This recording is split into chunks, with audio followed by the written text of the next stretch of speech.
নমস্কার এভরিওয়ান, সবাই ওয়েলকাম করছে নতুন একটি রেসিপি দেখার জন্য। আশা করি আপনারা সবাই ভালো আছেন। আজকে আমি খুব সহজ পদ্ধতিতে একটা পাতা পিঠা রেসিপি নিয়ে আসলাম।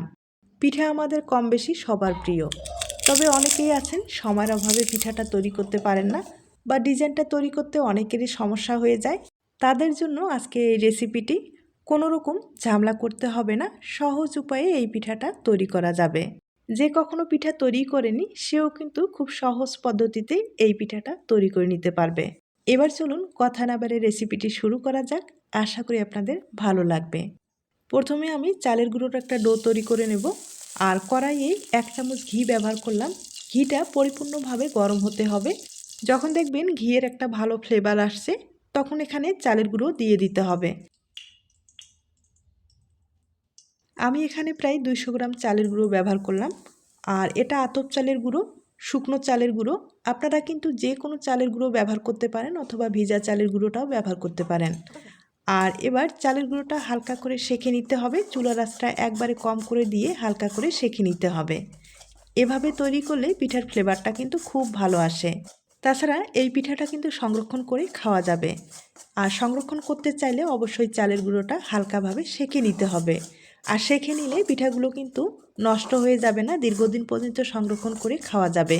আর কিভাবে পিঠাটা সংরক্ষণ করা যাবে সেও কিন্তু ভিডিওতে থাকছে, আশা করি আপনাদের উপকারে আসতে পারে। আর এখন এখানে জল দিয়ে দিলাম, তবে এখানে কিন্তু ফুটন্ত গরম জলটা ব্যবহার করতে হবে। জলটা আগেই ভালোভাবে ফুটিয়ে নিতে হবে, এরপরে ব্যবহার করতে হবে। আর আমি জল দিয়ে দিলাম, এবার ডোটাকে খুব ভালোভাবে তৈরি করে নেব।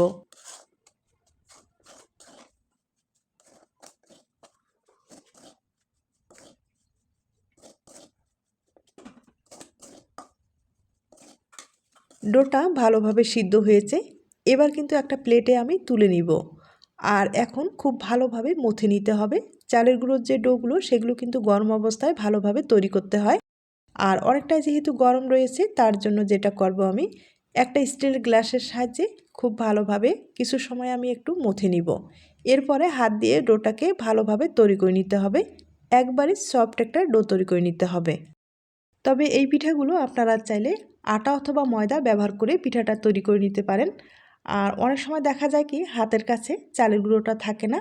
আর আটা ময়দা আমার মনে হয় কম বেশি সবার কাছেই আছে। আপনারা চাইলে আটা ময়দা দিয়েও তৈরি করে নিতে পারেন। তবে হ্যাঁ, আটা ময়দা দিয়ে তৈরি করলে এই পিঠাটা কিন্তু সংরক্ষণ করা যাবে না। আর সংরক্ষণ করতে চাইলে অবশ্যই চালের গুঁড়ো ব্যবহার করতে হবে। আমি ডোটা খুব ভালোভাবে তৈরি করে নিলাম, দেখতেই পারছেন। ডোটা কিন্তু একবারে সফট একটা ডো তৈরি হয়ে গেছে। আর এই ডোটা দিয়ে এখন যে কোনো ডিজাইনের পিঠা তৈরি করে নিতে পারেন। এখন আমি সামান্য পরিমাণে ডো একটু আলাদা করে নিলাম। আর এগুলোতে ফুড কালার ব্যবহার করব। আমি কিন্তু দেখার সৌন্দর্যে ফুড কালারটা ব্যবহার করলাম। আপনাদের পছন্দ হলে ফুড কালার ব্যবহার করবেন অথবা স্কিপ করতে পারেন, কোনো সমস্যা নেই। ডোগুলো সব রেডি করা হয়েছে। এবার পিঠার ডিজাইনটা তৈরি করে আপনাদের দেখিয়ে দিচ্ছি। ছোট্ট একটা লিচি কেটে নিলাম, বেলে নিলাম। এরপরে ডিজাইনটা তৈরি করার জন্য আমি কিন্তু কয়েকটা পাতা ব্যবহার করব। আর এগুলো ফুলের পাতা, আপনারা কিন্তু যে কোনো পাতা ব্যবহার করতে পারেন, কোনো সমস্যা নেই। এই পাতাটা ব্যবহার করে পিঠার ডিজাইনটা কিন্তু তৈরি করে নেব। একবারে সহজ পদ্ধতিতে আমি আপনাদের দেখিয়ে দিচ্ছি। আবারও বলবো, যারা কিন্তু ডিজাইন তৈরি করতে পারেন না বা পাতা পিঠার ডিজাইন তৈরি করতে চান, তারা কিন্তু যে কোনো পাতা ব্যবহার করে এরকম ছাপ দিয়ে আপনারা সহজেই পিঠাটা তৈরি করে নিতে পারেন। দেখতেই পাচ্ছেন এখানে কিন্তু কোনো রকম ঝামেলা নেই। শুধু একটা পাতা ভালোভাবে কিন্তু এভাবে বসাতে হবে আর বেলে নিতে হবে। পুরোপুরি যখন ছাপটা উঠে আসবে তখন কিন্তু আপনারা একটা ছুরি বা পিৎজা কাটার দিয়ে এভাবে কিন্তু কেটে নিতে পারেন। আর এভাবে তৈরি করলে খুব সহজেই পাতা শেপের পিঠাটা আপনারা তৈরি করে নিতে পারেন। দেখতেই পারছেন কোনো রকম ঝামেলা নেই, সহজ উপায়ে একটা পিঠা তৈরি হয়ে গেল। আর এই পিঠাগুলো তৈরি করতে কিন্তু বেশি সময় লাগে না, কম সময়ে আপনারা অনেকগুলো পিঠা তৈরি করে নিতে পারেন। আর হ্যাঁ, পিঠাটা যদি আপনারা সংরক্ষণ করতে চান সেক্ষেত্রে কিন্তু পাতলা করে এভাবে তৈরি করে নিতে পারেন। আমি কিন্তু পাতলা করেই তৈরি করে নিব। আর দেখতেই পাচ্ছেন কত সহজভাবে পাতা শেপের যে শেপটা সেটা হয়ে গেল। দেখতে হয় অপূর্ব। আমি আবারও বলছি, একবারে ঝামেলা মুক্ত। আপনাদের পছন্দ হলে এই ডিজাইনের পিঠা কিন্তু সহজে তৈরি করে নিতে পারেন। আর সাইডের যে অংশগুলো আছে সেগুলো কিন্তু হালকা করে যদি একটু ডিজাইন তৈরি করা যায়, একবারে পাতা শেপের যে শেপটা ফুটে উঠবে, দেখতে ভালো লাগবে।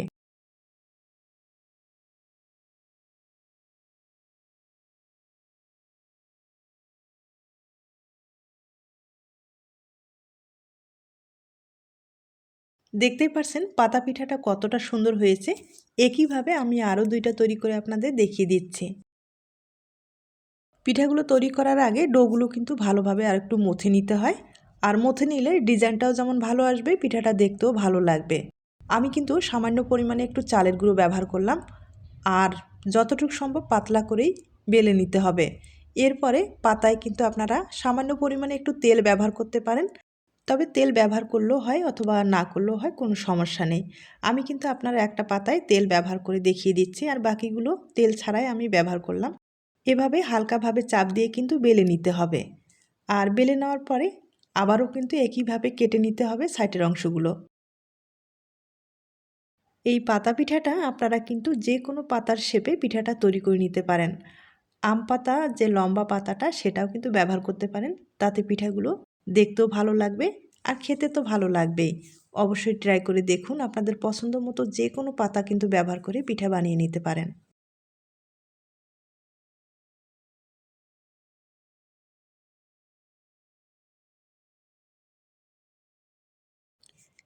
একইভাবে সাইডের ডিজাইনটা আমি তৈরি করে নেব। যে কোনো একটা কাঠি দিয়ে আপনারা সাইডের ডিজাইনটায় হালকাভাবে চাপ দিয়ে এভাবে ডিজাইনটা তৈরি করে নিতে পারেন। তাহলে পিঠাটা দেখতে কিন্তু ভালো লাগবে।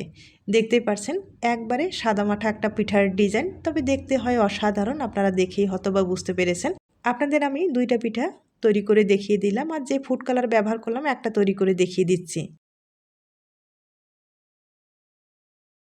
এখন এই পিঠাগুলো বছর জুড়ে যদি আপনারা সংরক্ষণ করতে চান, সেক্ষেত্রে যেটা করতে পারেন, পিঠাগুলো তৈরি করার পরে ভাপিয়ে নিতে হবে। 1 থেকে 2 মিনিটের মতো ভালোভাবে ভাপিয়ে নেওয়ার পরে কড়া রোদ্রে শুকাতে হবে। আর শুকানোর পরেই আপনারা কিন্তু সংরক্ষণ করতে পারেন।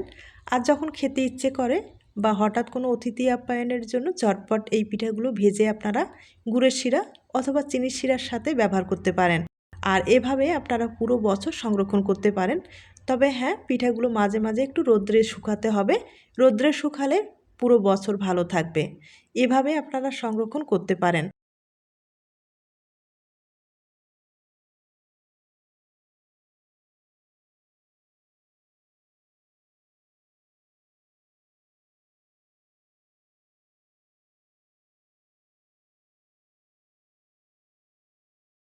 আমি আপনাদের 3টা পিঠা তৈরি করে দেখিয়ে দিলাম। আর হয়তোবা দেখেই বুঝতে পেরেছেন কতটা সহজভাবে পিঠাগুলো তৈরি করা যায়। একইভাবে আমি কিন্তু অনেকগুলো পিঠাই তৈরি করে নিলাম। আর আবারও বলছি, এই পিঠাগুলো তৈরি করতে সময় লাগে না। কম সময়ে আপনারা অনেকগুলো পিঠা তৈরি করে নিতে পারেন। এবার কয়েকটা পিঠা আমি তেলে ভেজে আপনাদের দেখিয়ে দিচ্ছি। আর এই পিঠাগুলো না তেলে দেওয়ার সাথে ফুলে ডবল হয়ে যায়, হয়তোবা আপনারা দেখে বুঝতে পেরেছেন। তবে ছড়ানো কড়াই থাকলে আপনারা কিন্তু একবারে অনেকগুলো পিঠা ভেজে নিতে পারেন। আমি এভাবে উল্টে পাল্টে একবারে মুচমুচে করে ভেজে নিব। এরপরে আপনাদের পরিবেশন করে দেখিয়ে দেব। তবে পিঠাগুলো যেহেতু অনেকটাই পাতলা, তাই হালকা আছে ভেজে নিতে হবে। আর তাড়াতাড়ি কালার চলে আসলে ভিতরে কিন্তু কাঁচাই থেকে যাবে। তাই হালকা আছে একবারে মুচমুচে করে ভাজলে পিঠাটা দেখতেও ভালো লাগবে এবং খেতেও ভালো লাগবে।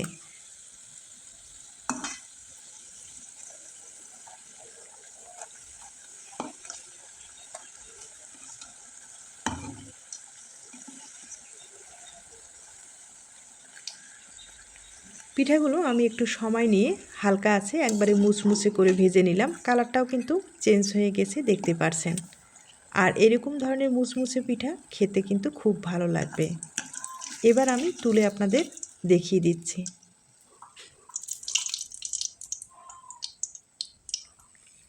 একইভাবে আমি আরেকবার ভেজে দেখিয়ে দিচ্ছি।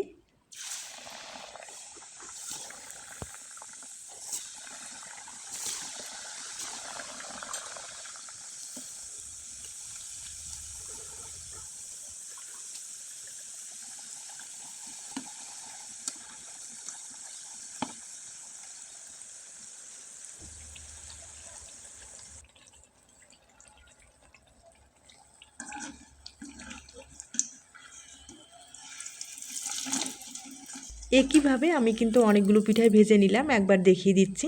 এরপরে আপনাদের পরিবেশন করে দেখিয়ে দিচ্ছি। তার আগে ছোট্ট একটা রিকোয়েস্ট থাকবে, পিঠার এই রেসিপিটি আপনাদের কাছে যদি ভালো লেগে থাকে বা আপনার কোনো উপকারে আসতে পারে তাহলে কিন্তু একটা লাইক দিতে পারেন।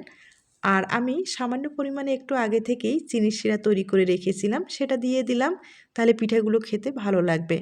তবে আপনারা চাইলে গুড়ের শিরা ব্যবহার করতে পারেন, গুড়ের শিরার খেতে বেশি ভালো হবে। এখন আপনাদের একটা পিঠা আমি ভেঙে দেখিয়ে দিচ্ছি। দেখতেই পাচ্ছেন পিঠাটা কতটা মুচমুচে হয়েছে এবং কতটা লোভনীয় হয়েছে। আজ তাহলে এ পর্যন্ত, নতুন কোনো রেসিপির সাথে আবার দেখা হবে। নতুন রেসিপির জন্য সবাইকে আমন্ত্রণ রইল। সবাই ভালো থাকবেন, সুস্থ থাকবেন এবং নিরাপদে থাকবেন।